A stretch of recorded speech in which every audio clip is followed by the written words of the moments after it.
Mami, ¿por qué estás alejándote de mí? ¿Qué te pasó? Por favor, dime lo que está pasándote. Bebé, por favor no me toques. ¿Qué?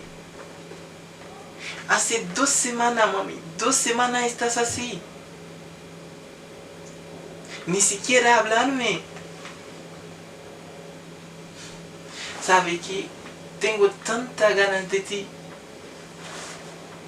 Oye, no tenga miedo. Tengo preservativos. Tengo preservativo, mi amor. Bebé, ¿no has entendido? ¿No has escuchado? ¿O no has comprendido? ¿Qué? Está prohibido los besos. Está prohibido, bebé, los besos.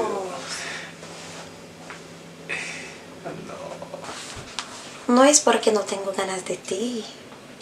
Pero imagínate, bebé, ¿cómo puedo hacerte amor sin un beso? Oh, ¿por eso, bebé? Ah, no. Te tengo una sorpresa. Espere, mi amor. Bebé. Eso es como preservativos para la boca. Póngate eso. Así nos protegemos. Póngate eso. Y yo me pongo eso. Ya, bebé, ahora estás listo para hacer amor. ¿Verdad? Sí. Es por eso te amo. Estás súper inteligente. Gracias.